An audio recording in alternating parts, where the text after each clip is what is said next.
My name is Thomas Herrera. I am a member of the Carnegie New Leader Program at the Carnegie Council for Ethics and International Affairs, where early and mid career professionals gather together and they discuss, they debate, and many times we often wrestle with issues in ethics and international relations. And one of the hallmarks of our program is that we have the honor of often hosting leaders in various fields to discuss ethics and leadership in all work sectors throughout international relations. And joining us is Dr. Paul Angelo. He is a fellow for Latin American Studies at the Council on Foreign Relations. He focuses his studies on U.S. Latin American relations, transnational crime, violent actors, military and police reform, and immigration. He is a former active duty naval officer. Dr. Angelo has extensive experience in military and government service. Dr. Angelo, thank you for joining us this evening.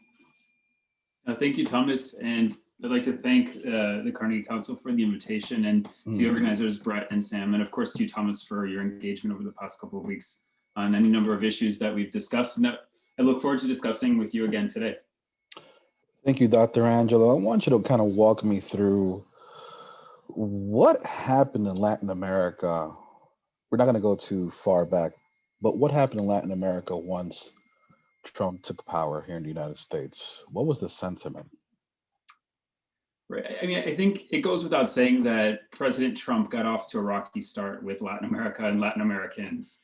Candidate Trump, if you'll recall, launched his campaign by demonizing Mexicans. And it was that theme that he touched on time and again during his campaign and then during his presidency. And for people in Mexico and even for other Latin Americans further afield, things like the expansion of a border wall and the deployment of the U.S. National Guard to the U.S.-Mexico border were symbolic of the Trump administration's attitude toward the region. Yet, although Trump viewed Latin America and the Caribbean in many ways as a policy nuisance, it ended up actually being expedient for his own partisan and electoral purposes from time to time. Indeed, he used his base's antipathy towards things like immigration with like the Muslim ban or the border wall to corral support. And in critical battleground states like Florida, he played to the fears of diaspora populations traumatized by socialism from places like Nicaragua, Cuba, and Venezuela by branding the Democratic Party and his Democratic opponents as socialists here in the United States. And so not surprisingly, against this panorama, many people in the region reacted badly to Trump's attitudes and policies, and in fact, to his election. And from 2016 to 2017, the approval of the United States and US global leadership among Latin Americans dropped from 49% to 24%. And so that's a significant drop in the year that spanned from President Obama's last year in office to President Trump's first year in office. And you know, I think more than anything, the myopic policy agenda that was pursued by the Trump administration in Latin America warranted that kind of skepticism. Indeed, there were three main areas of focus, none of which really benefited Latin Americans on the ground. The first was a concerted interest and effort to combat trafficking, and particularly drug trafficking. The second, it was the Trump administration's, at the very least, rhetorical, and in the case of Venezuela, there were economic consequences for what the Trump administration had branded the troika of tyranny, the three socialist authoritarian regimes in Latin America, Nicaragua, Cuba, and Venezuela. And then the third plank of the Trump administration's policy was migration. And you know, I'd love to get into this conversation with you later on in the hour that we've got, but the short of it was that there weren't really long-term or enduring solutions to the migration challenges that were confronting at the US-Mexico border. And if anything, the Trump administration policies didn't resolve problems, just kicked them further down the field. Thank you. Fast forward November. It's the 7th of November. Joseph Robinette Biden Jr. becomes the president-elect of the United States. What do you feel began to shift in the region once President-elect Biden, now President Biden, took office? I think Biden's election was a relief for many Latin Americans, not as much of a relief for some of the leaders in the region that had struck up amicable relations with President Trump, to include President Lopez Obrador in Mexico or President Bolsonaro of Brazil. But nonetheless, I think Joe Biden is coming into the presidency with more knowledge of Latin America and the Caribbean than any recent president, and perhaps more than any president in history. Throughout his political career, he's visited the region 18 times, starting with his initial trips to Colombia as the ranking member of the Senate Foreign Relations Committee during the negotiations of Plan Colombia, which is a US foreign policy plan that is near and dear to my heart. And he later, in his capacity as vice president, became the de facto envoy for the Obama administration to the Northern Triangle countries, overseeing the Alliance for Prosperity and the Central American Strategy, which many of you recall was a $750 million strategy to help the countries of the Northern Triangle of Central America address the root causes of migration. And so in the first months of the Biden administration, we're seeing President Biden do an about face on any number of issues, but more than anything, and as it pertains to our alliances and partnerships with countries in Latin America, the Caribbean, Biden has vowed to pursue a values-based relationship with Latin America. And I think that there are four components that will comprise that values-based relationship. The first will be to reverse counterproductive attitudes and policies that were adopted during the Trump era. We've already seen that the Biden administration has canceled the asylum cooperation agreements, or safe third country agreements, with the countries of the Northern Triangle. We are seeing a relaxation of the Remain in Mexico policy, which many of you will recall is what basically forced 60,000+ asylum seekers to remain on the Mexican side of the border in the wake of the COVID-19 pandemic. And we've seen a real shift in tone with regards to anti-corruption in the region, whereas the Trump administration had turned a blind eye to many of the anti-corruption initiatives that were ongoing, and the Trump administration inherited from the from the Obama administration. The Biden administration has now pivoted in the direction of restoring that kind of anti-corruption crusade with its initial rhetoric and commentary on events unfolding in the region. The second major plank of the Biden administration's policies in Latin America and the Caribbean will be to defend democracy and human rights. And this follows on the heels of what I was just saying about anti-corruption. I think the Biden administration will not be shy in utilizing tools like the Magnitsky Act or the Engel List to target public officials who are engaged in public corruption or are facilitating authoritarian or autocratic tendencies throughout the region. We already saw just a couple of weeks ago when President Nayib Bukele from El Salvador, populist whose actions have bordered on or have resembled the kinds of actions that we would expect from authoritarians. When he came to Washington, D.C., he was snubbed, and the Biden administration refused to meet with him. And so I think that that's the kind of we're going to see a major pivot in the region as it pertains to U.S. policy in support of democracy and human rights. A third plank of the Biden administration's policies in Latin America will be a return to multilateral responses. And this is particularly good news for a region that is long accustomed to multilateralism. The Biden administration recognizes that the prosperity of the countries in Latin America and our own prosperity here in the United States are inextricably linked. And we confront a lot of the same problems or challenges, which should inevitably require shared solutions and shared responsibility for resolving them. And so I think things like migration, climate change, transnational organized crime, and relief and response from a response to the COVID-19 pandemic are all areas where the Biden administration will seek to use multilateral channels like the Pan American Health Organization, the Organization of American States, the American Development Bank, to help revitalize the U.S. Latin America relationship.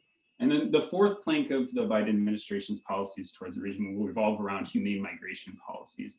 And we've already seen with the spate of executive orders and the proposed legislation for migration reform here in the United States that the Biden administration is intent on returning to a conversation about helping the countries of Latin America address the root causes of migration. And the Biden administration has already signaled that it will seek $4 billion in assistance to help build resilience, democratic governance, and economic prosperity to the countries of Central America. Thank you. I want to elaborate a little bit more on the migration, immigration. I know that a lot of the policies, a lot of what happens in the United States and the rest of Latin America and the Caribbean is inextricably linked together. I want you to walk me through. I know there's key differences in the policy stances of both the Trump administration and now the new Biden administration. What do you feel? What do you think Biden is trying to signal through immigration right now? I know that there's folks on both sides of the spectrum, and this is a controversial topic. But what do you think, from an ethical standpoint, Biden wants to do, and is it beneficial? Is it not beneficial? Sure. Well, so I think that the reality is that here in the United States, trying to push through large immigration reform legislation has always been fraught with real partisan infighting, and we find that certain aspects of a large immigration bill would be amenable to the vast majority of legislators, whereas others are not. And so those kinds of negotiations will be ongoing. But I think that the Biden administration's best tactic in trying to get immigration reform will be through piecemeal legislation. And so we already know that a majority of Americans, and in fact, most people on Capitol Hill, are in support of a pathway to citizenship for DACA recipients. We also know that recipients of agricultural work visas, that there's a majoritarian support on Capitol Hill for those people as well to be granted a pathway to citizenship. And so these are the sort of the little aspects where I think that the Democratic Party and the White House should be seeking to find consensus rather than pushing forward with a major immigration bill as the initial signals coming out of the White House would suggest. But that being said, I think that there's also broader consensus that U.S. foreign assistance can be used to great effect to help address the root causes of migration from Central America. And I suspect that the conversations being had in the White House right now are revolving around how to administer that assistance and to process that aid in ways to ensure that the beneficiaries of that aid are not people who are on the wrong side of the law, both in the United States, but also in Central America. And so, as I mentioned in my initial comments, I believe a big part of that challenge and a major component of the U.S. assistance to the countries of Central America will be contingent on measures that improve good governance practice and reduce corruption and public corruption among officials in the region.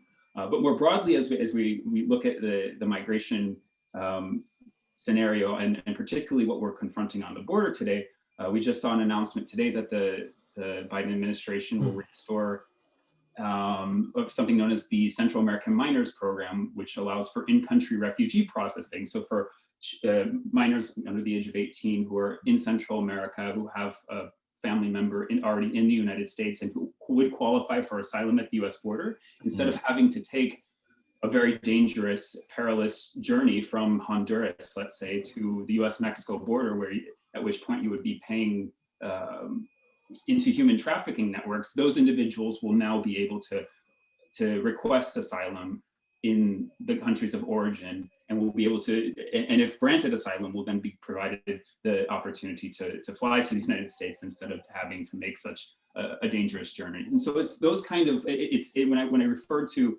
the fourth plank of Biden's migration policies toward his unveiling of migration policies on the border, that's sort of what I'm talking about when I am making reference to the humanity behind the policies that we can expect to see the Biden administration unfurl in the months to come.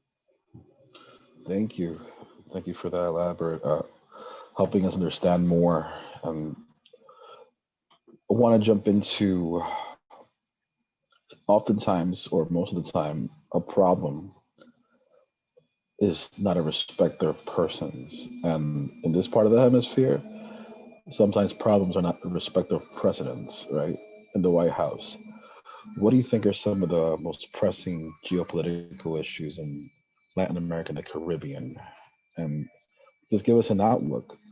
What if the United States is not even involved in helping address the geopolitical issues in the lower part of the hemisphere, um, given the fact that we just emerged from an America First administration to now a more, I would say, friendlier administration to other countries throughout the world? Yeah, I mean, Latin America and the Caribbean right now are roiling in the wake of the devastation of COVID-19. And so I'd say COVID-19 is the principal challenge confronting the region today, as it would be for nearly every region of the world. But there are two other aspects of governance in the region that have exacerbated by the COVID-19 pandemic. And the first is something that I've already alluded to, which is democratic backsliding and authoritarian populism. And the second is the massive economic contraction that we've seen in the region, which has, increased unemployment, exposed vast inequality, and is likely going to result in significant uptick in migration in the region. But sort of going back to the first of those issues and sort of where all of the problems and the sort of the short-term outlook lie for Latin America, it's COVID-19. And COVID-19, of all the regions of the world, Latin America and the Caribbean represent the worst affected region in absolute terms. The region represents a mere 8% of the world's population, 18% of the world's COVID cases, and 27% of the world's reported COVID deaths. And that's not even including the 326,000 excess deaths in Mexico for last year, which would suggest a systematic underreporting of COVID contagion and mortality in the region's second most populous country. Now that we're seeing the explosion of a Manaus variant of the virus that is more contagious and that can reinfect and is perhaps even resistant to vaccination, I think it just sort of exposes the need for the United States and its regional partners to make a concerted effort to get the entirety of the Americas vaccinated as quickly as possible. If we don't do that here in the United States, we really can't consider ourselves in the clear, even if we have our entire population itself vaccinated. Concurrent with this, I think we've seen over the past year that COVID-19 has laid bare the public health and governance deficiencies of many of the countries in the region, which has fueled popular dissatisfaction with regional governments. And this dissatisfaction is by no means new, but I think it really has accelerated over the 2020 into the first quarter of 2021. Even for middle-income countries in Latin America and the Caribbean, we've seen hospital capacity, testing capacity, and actual vaccines secured on a per capita basis relatively low by comparison to other middle-income countries in other regions of the world, and certainly well behind the OECD averages for these various indicators. Most countries in Latin America and the Caribbean will not see widespread vaccine availability until late 2022. In some countries like Peru and Bolivia, not until the first half of 2023. The vaccine distribution in the region has also invited scandal over prioritization of certain people who have political ties or economic ties to political authorities or public health authorities in the region in places like Peru and Argentina. And I think that's emblematic of a broader distrust in government in Latin America. And in fact, trust in government in Latin America is at an all-time low. And I would argue that in many countries, the social contract is broken. And this, as I mentioned, is nothing new. We saw in the fall of 2019 that there was an unprecedented wave of social unrest in countries like Chile, Brazil, the countries of Central America, Colombia. And in sort of the most extreme case in Chile, President Piñera was even willing to go to great lengths to quell the fury of protesters who were contesting a raise in public transportation fares. I mean, he's agreed to convoke a constitutional referendum, and thereafter a new constitution will be rewritten for Chile this year. And this context of anger and inconformity, I think more than anything, has accelerated a rise in populism disinformation and authoritarianism across the region. And in the absence of US activism on preserving democratic governance and combating disinformation, I think that many leaders in the region who don't have the interests of their populations at heart have taken advantage of that absence or that void. And in fact, per last year's polling by Latino Barometer, less than half of the region believes that democracy is the preferred form of government. When respondents gave their respondents to this poll also suggested that they actually do prefer democracy in theory, but when asked about their own experience with democracy, most Latin Americans were dissatisfied with it. And then finally, I would just say that because of the public health crisis and against this backdrop of political malaise, we've seen Latin America as being the region of the world that has experienced the most significant economic contraction globally for 2020. The regional GDP contracted by 7.7%, and we saw in countries like Peru and Argentina, GDP contractions in the double digits. 40 million people in the Americas slipped back into poverty, and unemployment has surged in many countries, putting the number of job seekers in Latin America and the Caribbean at over 30 million. That's the kind of desperation that pushes people to do things like migrate or join the ranks of the region's vast criminal networks. And so the kind of policy responses that we're going to see coming down the line will likely be revealed by the results of this year's electoral contests. It's another super cycle for elections in Latin America. In fact, we've got presidential elections in Chile, Nicaragua, Ecuador, Honduras, Peru. I think that's it, yeah, and Peru. And then legislative elections we already saw in El Salvador earlier last month. And in Mexico, we have legislative elections set for June. And the results of those elections will largely determine the kinds of policy responses we see coming down the line to help deal with the public health crisis, to help revitalize or continue to erode the practice of democracy in the region, and to rebound from the economic crisis. Thank you. Dr. Angelo, we've come to the point where we got to come and address the elephant in the room. Talk to me about China in the region. Given that there's so many players and there's been instability throughout the region because of COVID, it obviously, this gives green light for other actors or other state actors to come into the region. Walk us through that. Yeah, so China has been playing the long game in Latin America and the Caribbean. Initially started by as an observer to the Organization of American States in 2004, and there began to court countries in the region diplomatically, particularly as many of the countries of the region were at that point in history governed by center-left or solidly left or socialist governments in what was known as the Pink Tide. And then after the 2008, the Great Recession here in the United States, we saw a mining in or a lack of confidence among many countries in Latin America in the sort of US economic model. And I think that that's something that China has tried to exploit moving forward from 2008. In 2009, China joined became a stakeholder in the Inter-American Development Bank, and over the past decade has really doubled down on its extending lines of credit and engaging in infrastructure development across Latin America through what is globally known as the Belt and Road Initiative. Today, China is the #1 trading partner for most of the countries of the Southern Cone of South America. And Latin America, China trade is going to reach upwards of $500 billion a year by 2025. And so, I think it's very, it's uncontroversial to say that China is in the region to stay. But that doesn't mean that the United States cannot sort of compete with China in a lot of the spaces where China is seeking to make inroads.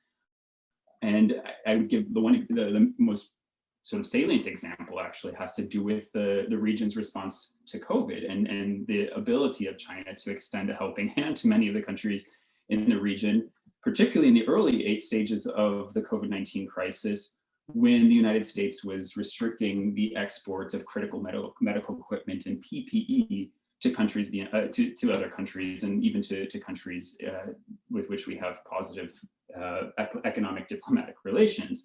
And in that period, China was doubling down on its own export of COVID-19 equipment to the countries of the Americas. And indeed, for 2020, China outspent the United States on pandemic supply donations to Latin America by $80 million.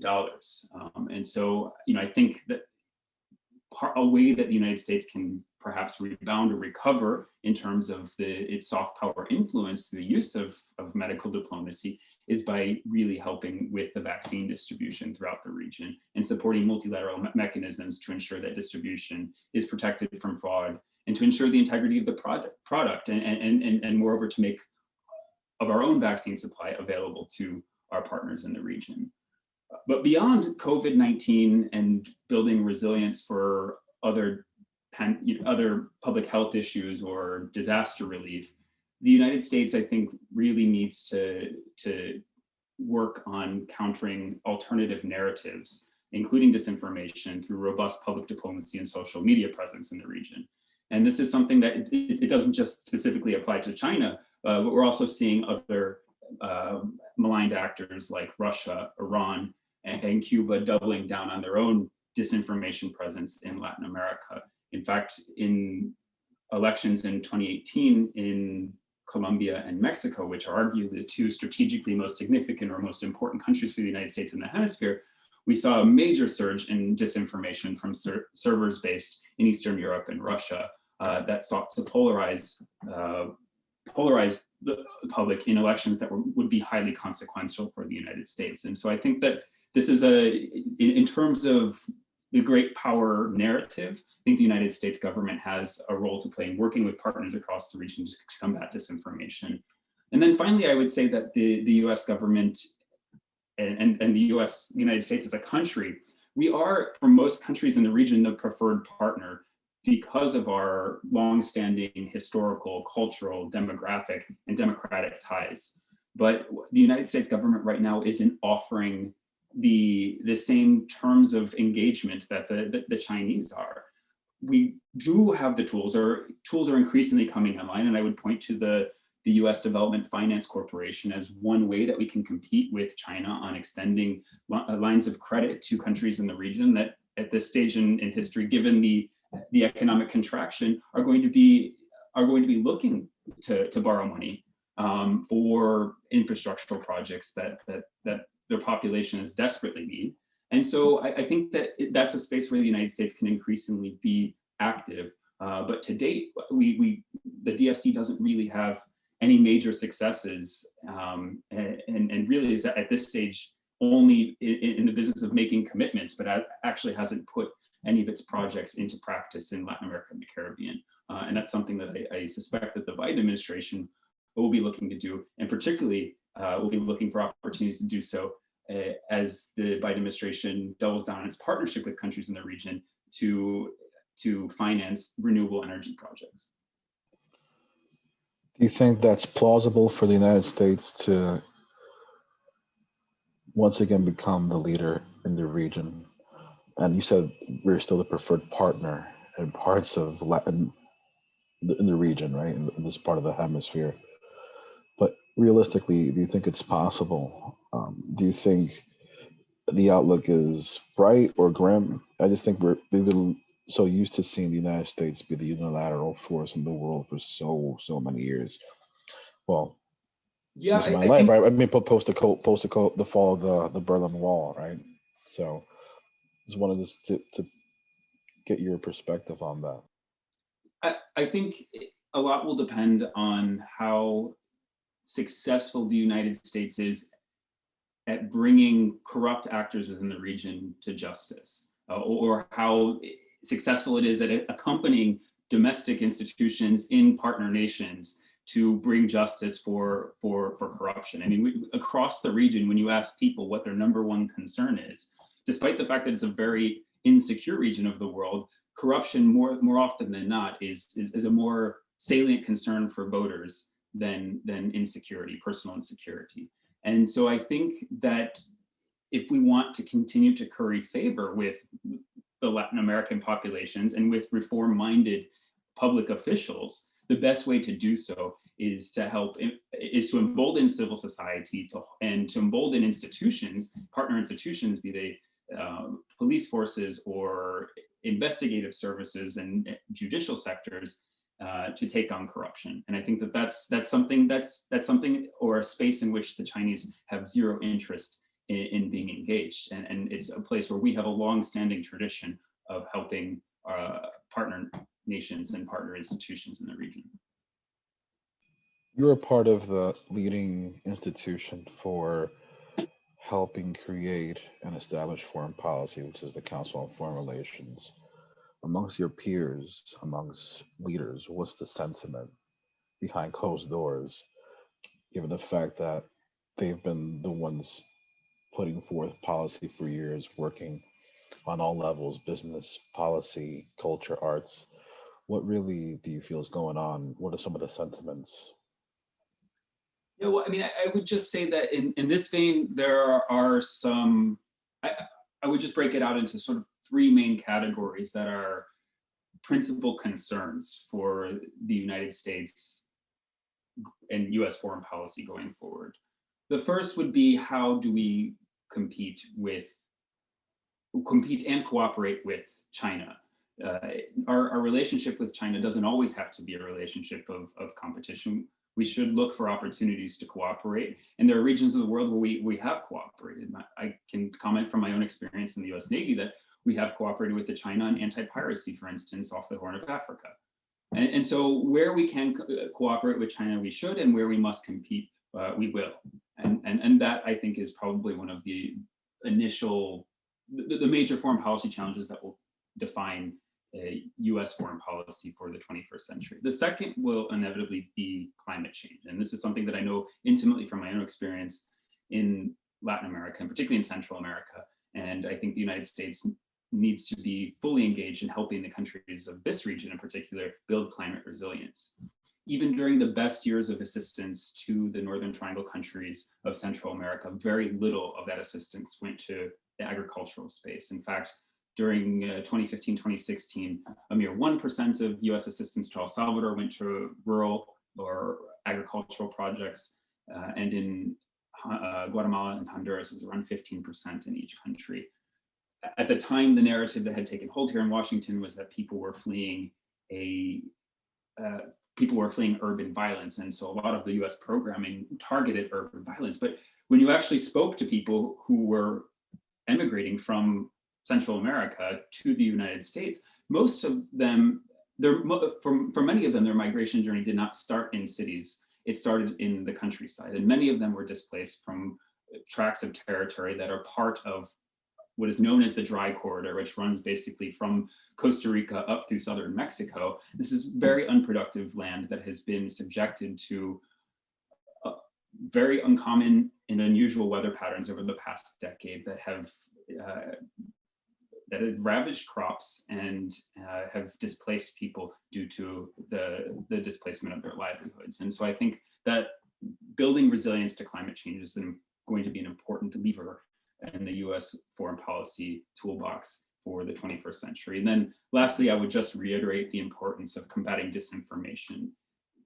The disinformation is probably the greatest threat that we have to democracy and democratic governance worldwide. And because digital information knows no geographic bounds. And this is a country where some 50 million people speak Spanish. And something that we saw in this past electoral cycle was a significant increase in disinformation being propagated on social media in Spanish and not being regulated. Social media companies did not have the same kinds of controls to flag disinformation in other languages as they developed to do so in English. And so I think that working with other countries in the region and working with the private sector is going to be hugely important for combating information and revitalizing democracy as we know it. You know, it's interesting you mentioned disinformation. I think it targets a specific group of people, especially in Latin America.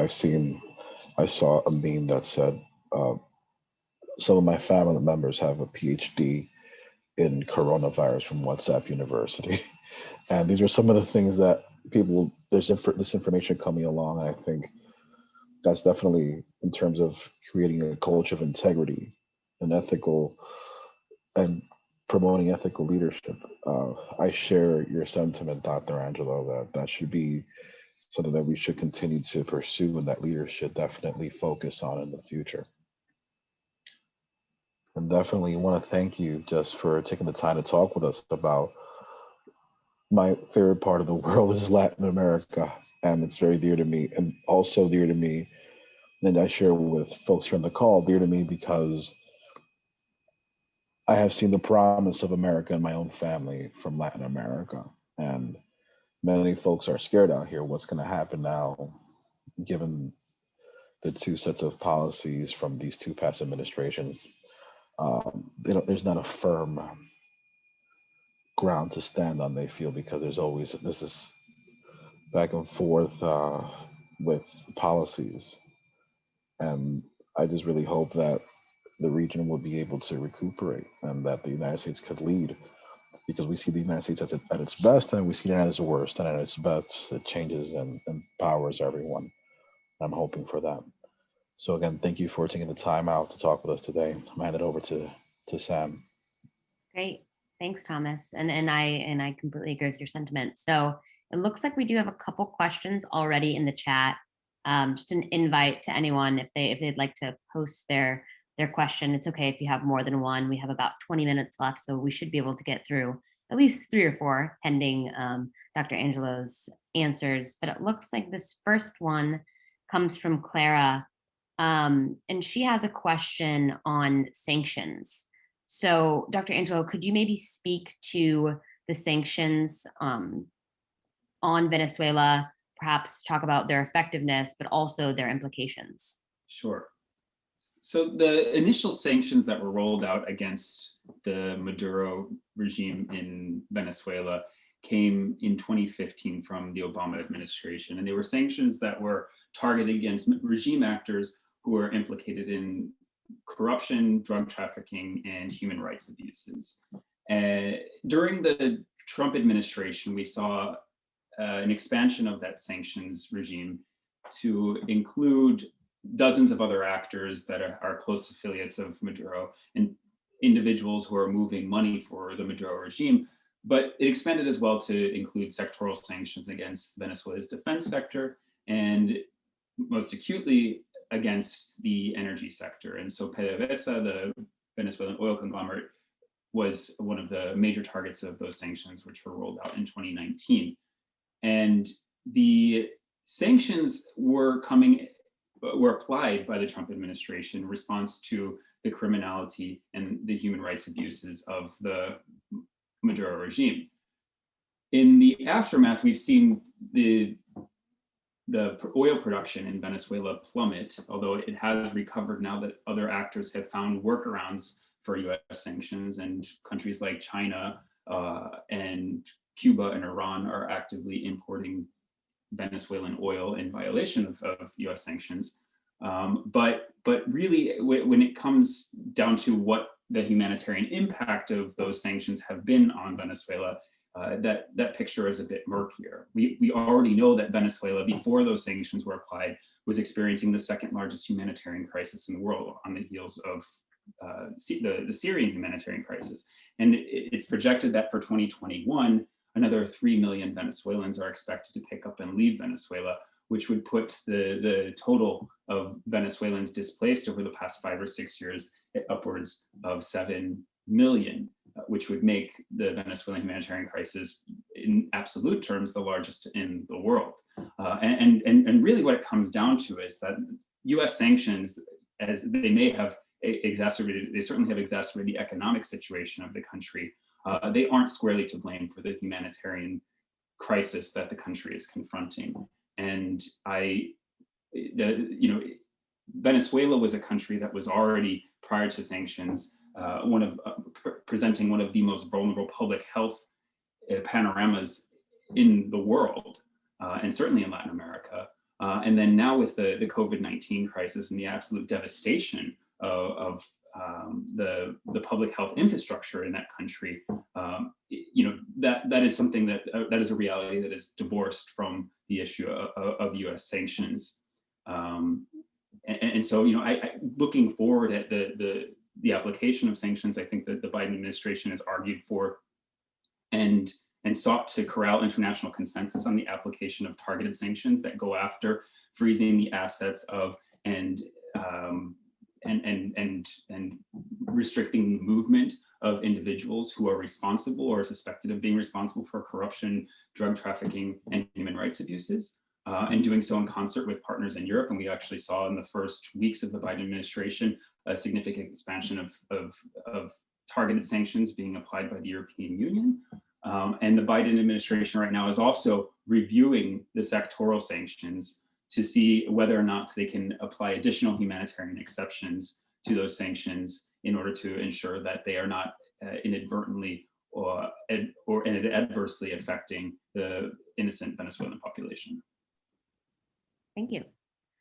Our next question comes from Jose, and his question is, do you believe under the Biden administration, our immigration system will finally be revised?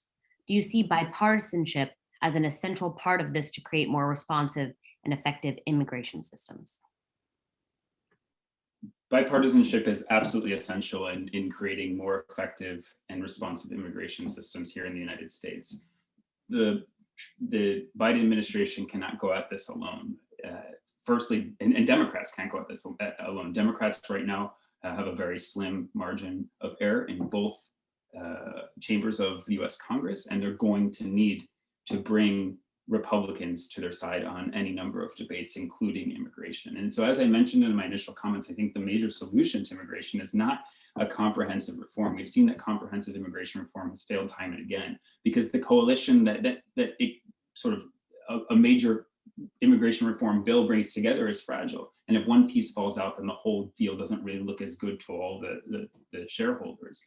And it's hard to get a majority. And so the piecemeal approach is the best way to go. And I would say that for the sort of the farm work modernization legislation and the DACA legislation that have both been proposed in recent weeks are probably going to be the nucleus of what will be a prolonged series of immigration reform bills that chip away at various elements of our very complex and convoluted immigration system. Okay, thank you. We have another question from Richard Levitt. Their question is, if we consider Trump anomalous, I almost had trouble saying that word, it's clearly the end of the day. When was the last time the US and Latin America faced a real departure point for the course of relations, and what ended up happening?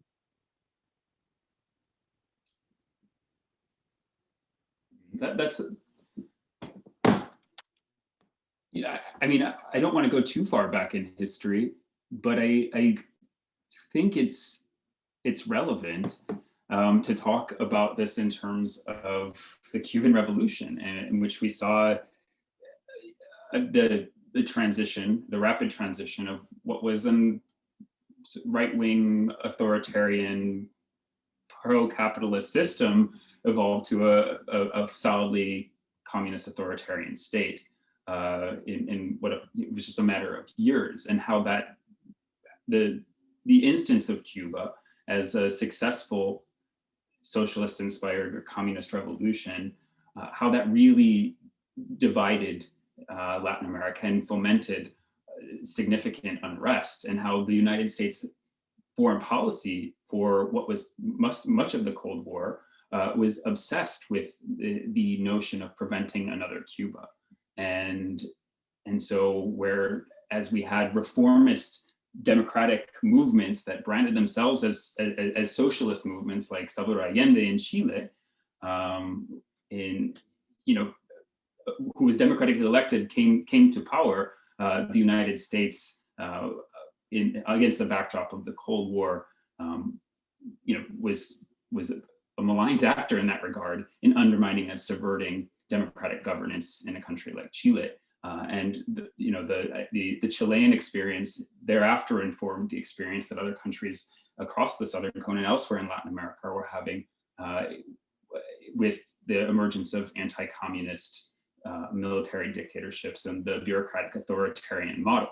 And so I'd say that was a time in history where US values didn't necessarily match our actions. But after the third wave of democratization, which started in the late 1970s in Latin America and really pinnacled in the 1980s and culminated in the 1990s, I think that the US Latin America relationship has consistently sort of tracked in the right direction, and the U.S. Latin America relationship has been overwhelmingly positive, and the U.S. influence in the region and its advocacy of democratic causes has been overwhelmingly consistent. Thank you. And if we don't have any other questions, I'll jump in with a question of my own. Since we have Joe Nye, who is going to be our keynote speaker at the symposium, I'm wondering if you might be able to speak to soft power in Latin America. What maybe speak to what soft power China is currently employing, and soft power that maybe the United States should be employing. So, I think soft power, it speaks to the influence that countries have and can exert without using bellicose means to do so. And so here I think we're talking about things like trade, economic relationships, diplomacy, and really the export of culture. And this is when I made my initial comments about how the United States, for many countries and many people in Latin America, continues to be the preferred partner. It's because, more than anything, it's because of our historic and cultural ties with the region. Latin America is a major consumer of the kinds of cultural exports that are produced by Hollywood, major consumer of US produced music. And so, I think that's one place where the United States has an edge over its global competitors in that regard. But something else that worries me is that for the past 10 to 15 years, consistently, and this is regardless of who is in the White House, we've seen a significant reduction for social and cultural and educational exchanges being sponsored by the State Department, things like the Fulbright program. And from my perspective, that is among the most relevant tools that we have in boosting the US's ability to exert its soft power influence, bringing academics from Latin America to come study in the United States and sending our best and brightest from the United States down to Latin America or elsewhere in the world, and creating opportunities for thought leaders across the region to interact with the bright Americans. And I think that tactic has fallen out of fashion here in the United States, but it's not something that the Chinese are ignoring. In fact, there are over 40 Confucius Institutes that have opened up in Latin America over the past decade, showing an increased interest in part of China to engage with Latin Americans in social and cultural terms. Interesting. Pico Iyer once wrote that the greatest, most powerful weapon that the United States had wasn't a nuclear bomb or the size of its military, but it was tourists and travel and folks who brought ideas over and who were able to help integrate within other cultures. So it's very... This is the argument behind relaxing the travel restrictions that US citizens currently face in going to Cuba. The more that everyday Cubans interact with people who live in a democracy and believe in capitalism and can infuse capital into the Cuban economy, the better off everyday Cubans will be, but also the better off their understanding of the United States will be, and there perhaps even may have a knock-on effect on their faith in the restoration of democracy to Cuba. And so, I think that those people-to-people exchanges should not be discounted or underrated. They're incredibly important and should receive the sufficient budgets and the right kind of attention from our policymaking community. So maybe we'll conclude with one more question, and this might be a bit of a unique question, or maybe something you weren't expecting. But let's say that you have the ability to put a piece of information in the brain of every American. What piece of information about Latin America would you put in every American's brain?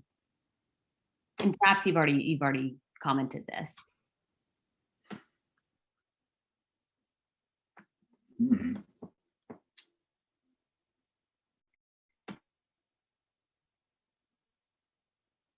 Yeah, I mean, I think it would revolve around the notion that here in the United States, there are 50 million people who speak Spanish as a first or second language, and that our historic and cultural and demographic identity in this country makes us every bit as much as Mexico a Latin American nation.